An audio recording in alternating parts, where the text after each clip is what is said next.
Mainit ang gabi sa lumang bahay nina Carlo at Maylin. Mag-asawa silang bagong kasal. At dahil gipit pa sa buhay, doon muna sila tumira sa tatay ni Carlo, si Mang Ernie. Tahimik ang paligid ng gabing iyon. Sa kwarto, mahimbing na natutulog si Carlo matapos mag-overtime sa kanyang trabaho. Samantalang si Maylin nakahiga sa gilid ng kama. Pilit pinapawi ang init ng katawan. Pawisan siya. Kumakabog ang dibdib. Hindi niya maintindihan kung bakit parang kinakabahan siya. Maya-maya'y bumukas ang pinto. Dahan-dahan. Isang anino ang pumasok. Si Mang Ernie. Nakashort lang ito at puting sando. Hawak pa ang baso ng malamig na tubig. Pasensya na, Maylin. Mainit, no? Baka gusto mong ilipat ko electric fan sa inyo. Bulong ni Mang Ernie. Napaupo si Maylin. Gulat at kabado. Nilingon niya ang asawa. Mahimbing pa rin ang tulog. Huwag na ho. Tay, okay lang po. Sagot niya. Mahina ang tinig. Ngunit, hindi agad lumabas si Mang Ernie. Sa halip, lumapit pa ito. Nakatitig kay Maylin.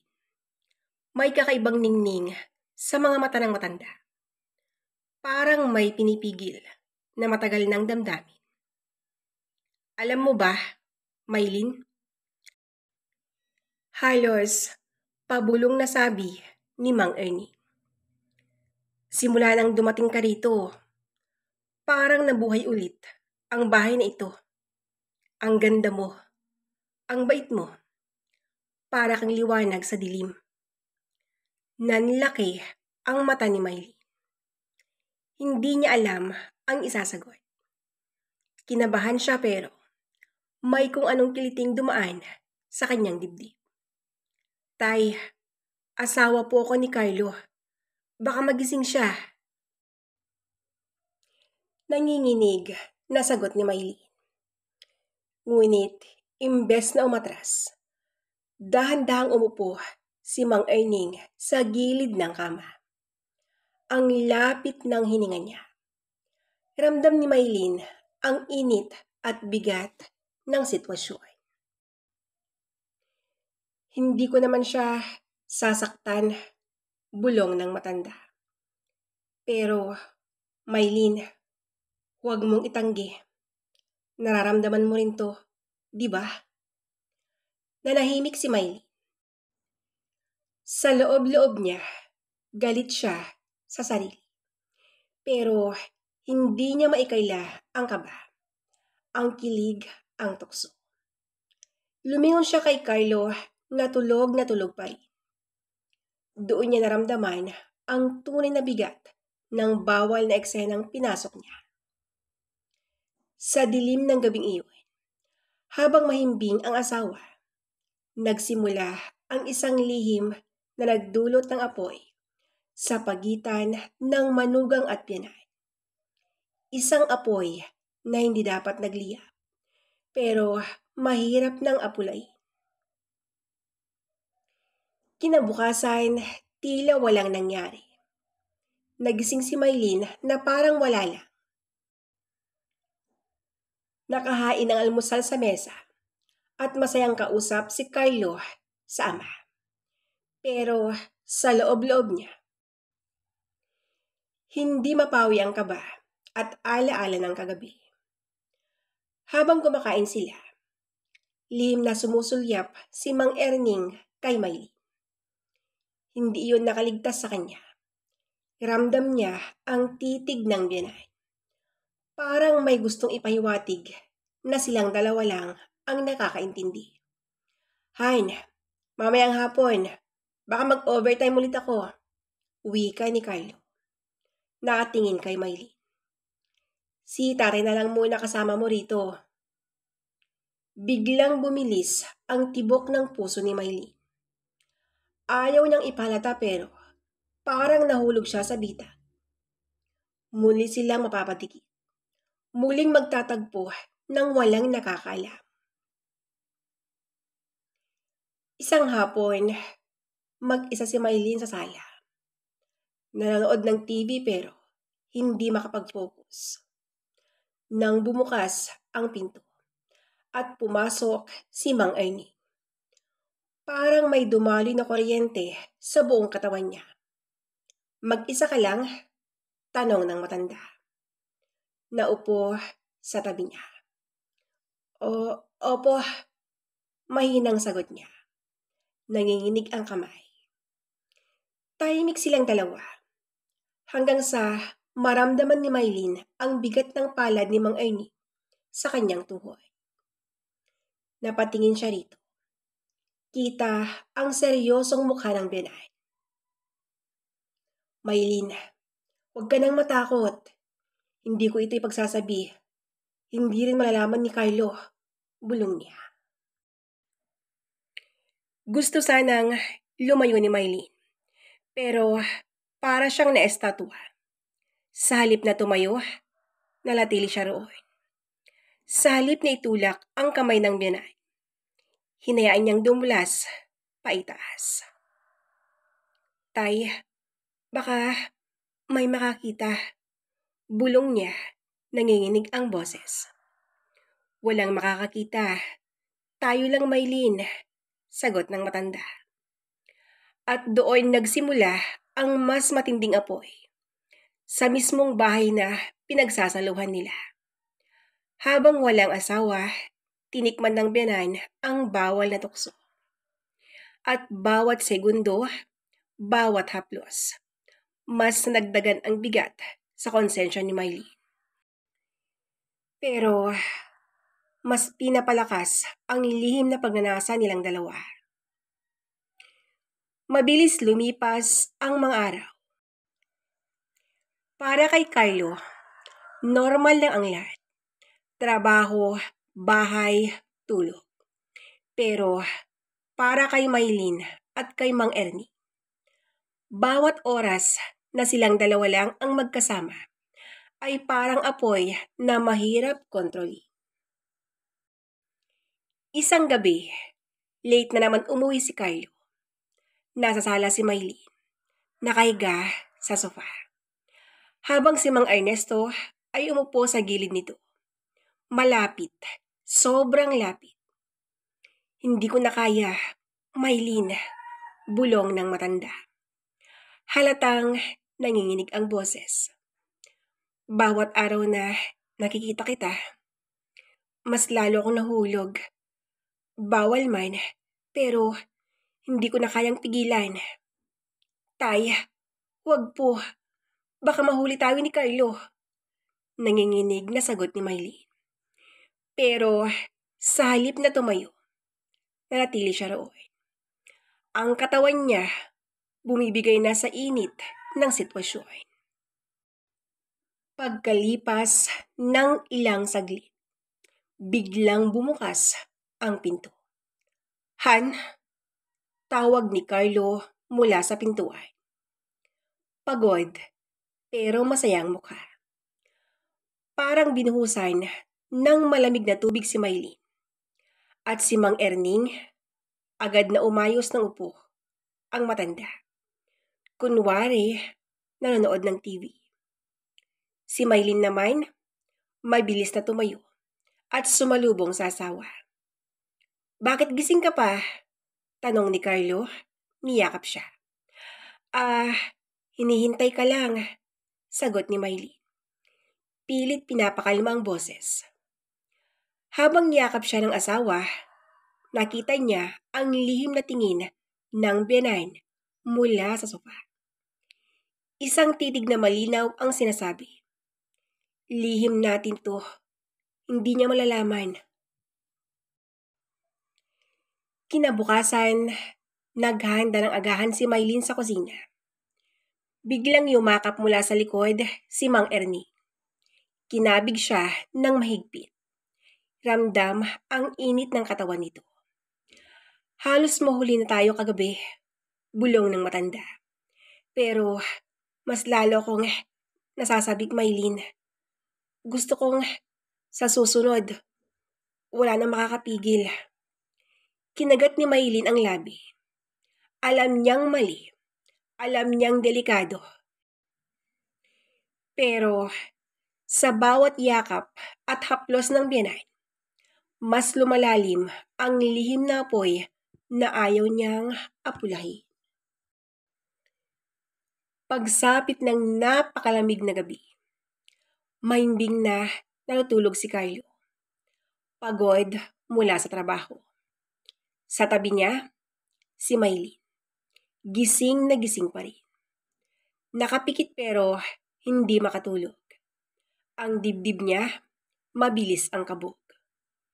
Biglang bumukas ang pinto ng dahan-dahan. Sa mahinang liwanag ng lampshade, nakita niya si Mang Ernie. Nakasilip. Akala niya, aalis lang ito para uminom ng tubig. Pero nagulat siya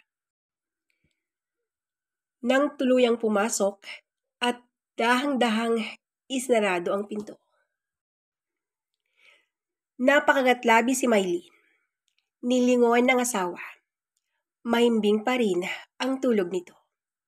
Tay, huwag dito. Baka magising si Carlo. Ang anak mo. Nanginginig ang boses niya. Ngunit lumapit si Mang Ernie. Naupo sa gilid ng kama. Ramdam ni Maylin ang init ng hininga ng matanda. At bawat segundo, parang bomba na pwedeng sumabog anumang oras. Hindi na ako makatiis, bulong nito. Habang dahan-dahang dinampian ng kamay ang braso ni Maylin. Napapikit si Maylin. Nakiramdam.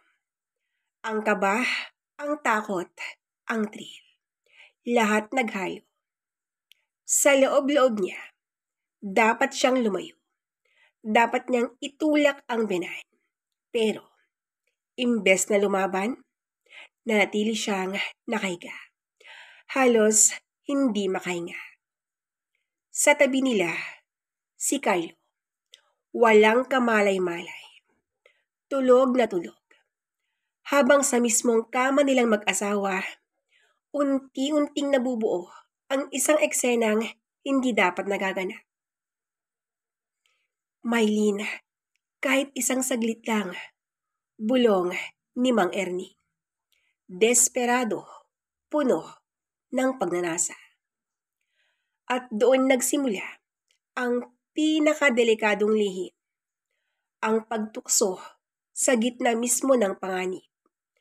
Habang isang maling galaw lang ay pwede nang mabisto ang lahat. Malamig ang hangin mula sa bentilador. Pero pawis na pawis si Maylin. Nakasandal siya sa unan. Pilit pinapakalma ang sarili. Habang nakadikit si Mang Ernesto sa kanya. Tay, tama na. Baka magising si Carlo, bulong niya. Pero mas lalong humigpit ang hawak ng matanda. Walang magigising. Atin lang to, Maylin. Ang sagot ng sabik na binay. At doon, sa gitna ng dilim, sa mismong kama nilang mag-asawa, nagsimula ang bawal na sandali. Ang bawat galaw, bawat haplos, may halong kaba at thrill. Ramdam ni Maylin na parang mababaliw siya sa sitwasyon. Sa isip niya, mali. Pero sa katawan niya, parang may apoy na hindi niya kayang pigilan. At sa hindi inaasahan, biglang gumalaw si Carlo. Maylin, ungol nito sa panaginip, sabay balikwas ng higa. Parang binuhusan ng malamig na tubig ang dalawa. Agad na umurong si Mang Ernie. Mabilis na bumalik sa gilid ng kama na parang walang nangyari. Si Maylin naman, halos hindi makahinga sa sobrang kaba. Han, tubig, bulong ni Carlo. Nakapikit pa rin. Parang kalahating gising. Mabilis na tumayo si Maylin at dumiretso sa kusina. Nanginginig pa ang kamay. Sumunod si Mang Ernie. Pero bago siya bumalik sa kwarto, hinawakan nito ang kamay ng manugang. Hindi pa tapos to, Maylin. Bulong ng binay. Seryoso ang tingin.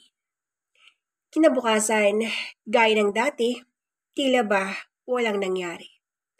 Normal na almusal. Normal na usapan. Pero sa loob-loob ni Maylin, alam niyang isang maling hakbang na lang, siguradong mabubunyag na. Nagising si Carlo isang umaga na may kakaibang pakiramdam. Habang kumakain sila ng agahan, napansin niya ang tinginan ng kanyang ama at asawa. Sandaling nagtagpo ang mga mata ni Mang Erning at Maylin. At agad na umiwas ang babae. Parang nahuli sa akto. Han, okay ka lang ba?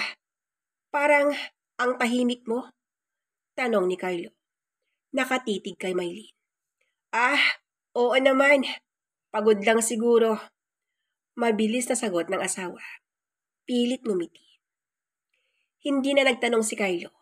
Pero sa loob-loob niya, may umuusbong na hinala. Pagsapit ng gabi, pagod na umuwi si Carlo galing trabaho. Pagpasok niya sa bahay, rinig niya ang mahinang boses mula sa kusina.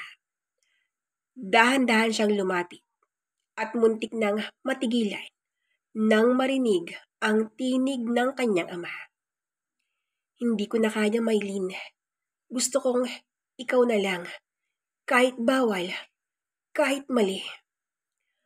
Parang tumigil ang tibok ng puso ni Carlo. Nakasilip siya mula sa may pintuan.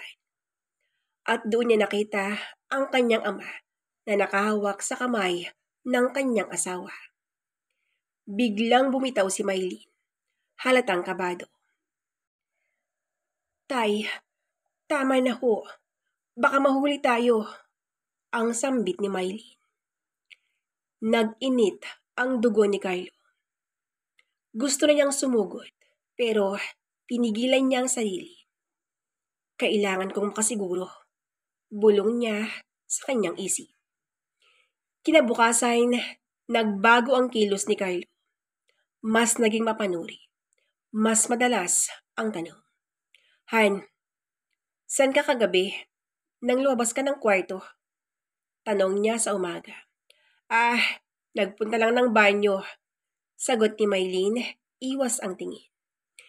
Pero sa likod ng isip ni Carlo, malinaw na. May tinatago ang dalawang pinakamahalagang tao sa buhay niya. Pagsapit ng gabi, habang natutulog si Carlo, pilit nagpanggap si Maylin na mahimbing. Pero ang totoo, kabadong-kabado siya. Ramdam niya ang malamig na titig ni Carlo bago ito pumikit. At mula sa kabilang kwarto, muling bumukas ang pinto. Si Mang Ernie.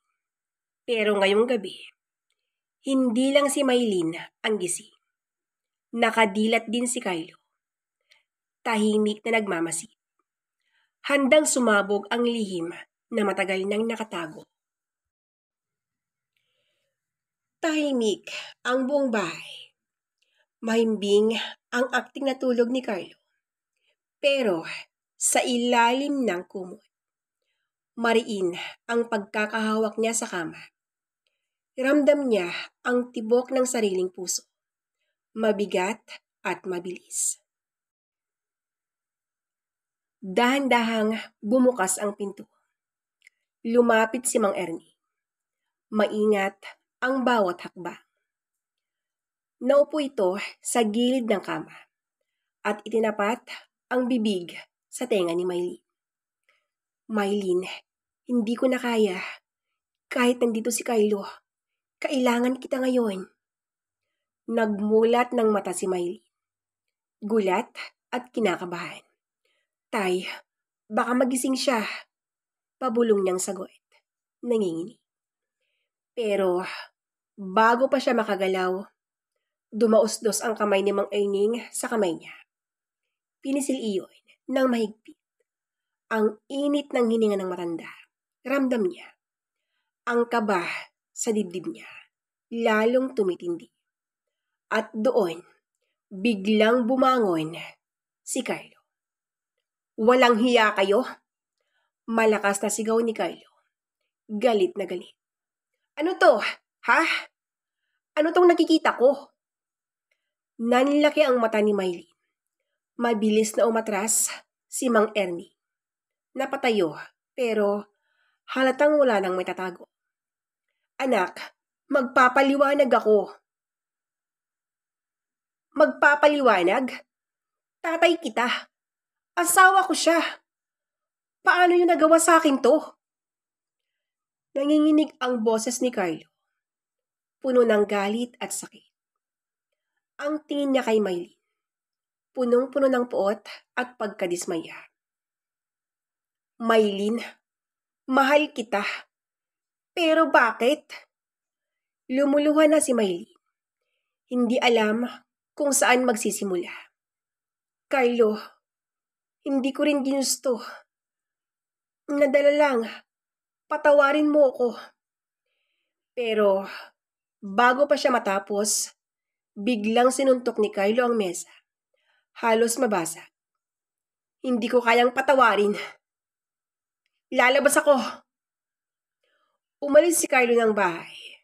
Galit at sugatan ang puso. Naiwan si Maylin at Mang Ernie. Parehong tulala. Parehong walang alam, wala nang babalikan. At doon nagsimula ang tunay na bangungot. Ang pagkawasak ng isang pamilya dahil sa bawal na pagnanasa. Samantalang si Kylo, mabilis ang paglakad niya sa kalsada. Gabing-gabi. Walang pakialam kahit walang direksyon. Basang-basa ng pawis at luha ang mukha niya. Sa bawat hakbang, paulit-ulit sa utak niya ang eksenang nakita.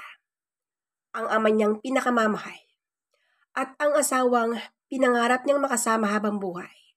Magkasama sa likod niya. Paano niyo nagawa sa akin to? Sigaw niya sa hangin, nanginginig ang boses. Kinabukasan, bumalik siya sa bahay. Tahimik ang paligid. Parang may lamay. Si Maylin, nakaupo sa sala. Namumugto ang mga mata sa kaiyak. Si Mang Erning, nakatungo sa gilid. Walang masabi. Kylo, mahinang tawag ni Miley. Tumayo siya para lapitan ang asawa. Pero dinaas ni Kylo ang kamay. Wag na, Maylin. Tapos na tayo. Parang tinuhog ang puso ni Miley. Kylo, please, patawarin mo ko. Mahal kita. Sadyang nadala lang ako. Hindi ko sinasadya. Ang sambit ni Miley. Hindi sinasadya? Putol ni Kylo. Malakas ang boses. Bawat gabi, bawat oras na kasama mo siya, pinili mong manahimik. Pinili mong pagtaksilan ako. Napayo ko si Maylin. Umiiyak. Huminga ng malalim si Kylo. Saka lumapit sa kanyang ama. Ikaw, Tay. Akala ko ikaw ang dapat nagtatanggol sa amin. Ikaw ang dapat nagbabantay sa asawa ko. Pero ikaw pa mismo ang sumira sa pamilya ko. Hindi nakatingin si Mang Ernie. Anak, alam kong mali. Pero tao lang ako. Nahulog ako kay Maylin. Hindi ko rin napigilan. Biglang tinulak ni Carlo ang mesa. Halos mabuwal si Mang Ernie. Tao lang? Tay kita. Pamilya tayo. At nilustay mo yan? Sa puntong iyon, tumulo ang luha ni Carlo. Nanginginig ang tinig niya habang nakatingin kay Maylin. Hindi ko alam kung kaya ko pa kayong tingnan. Pero isang bagay ang malinaw. Lumapit siya sa pintuan. Hawak ang bag.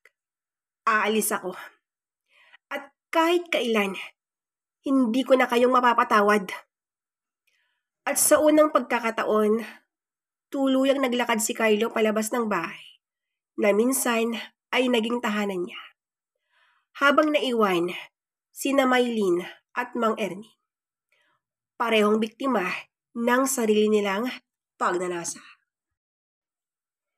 Mabilis na lumipas ang mga araw. Lumipat si Carlo sa isang maliit na inuupahan malapit sa trabaho.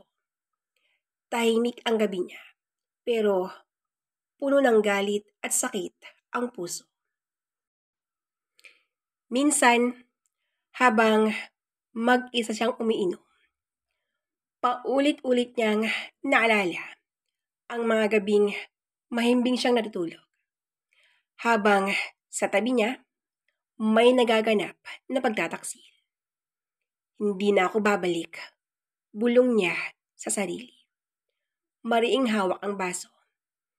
Kahit kailan, hindi ko na sila mapapatawad. Samantala, sa bahay ni Mang Erning at Maylin, unti-unti nang lumamig ang samahan nilang dalawa. Hindi na sila nagkakausap ng maayos. Laging umiiyak si Maylin. Laging tahimik si Ernie. Ang apoy na dati nagbigay thrill sa kanila, ngayon ay naging abo ng pagkakasala. Kung hindi ko lang pinatulan ng tukso, iyak ni Maylin sa harap ng salamin. Siguro, buo pa kami ni Carlo ngayon. Ngunit huli na ang lahat. Ang mukha ng asawa, puno ng galit at pagkadismaya. Iyon ang huling alaala niya kay Carlo. Lumipas ang ilang buwan, si Carlo unti-unting bumangon. Naging abala siya sa trabaho.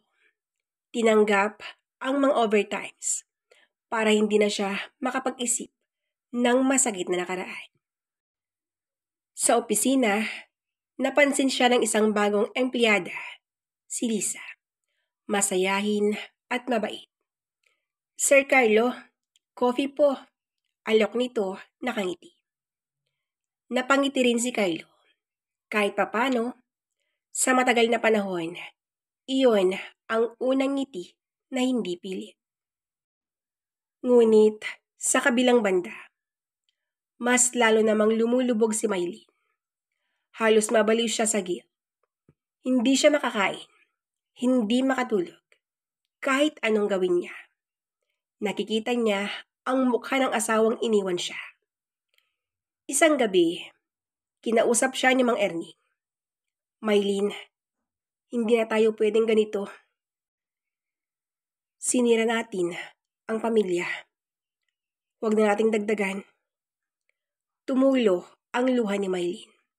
Tay, nagkamali ako. At dahil sa kasalanan natin, nawala si Carlo. Hindi ko na alam kung paano ako mabubuhay nang wala siya.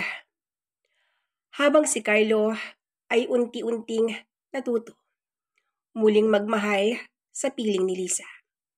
Si Maylin naman ay unti-unting ginigiba ng sariling konsensya.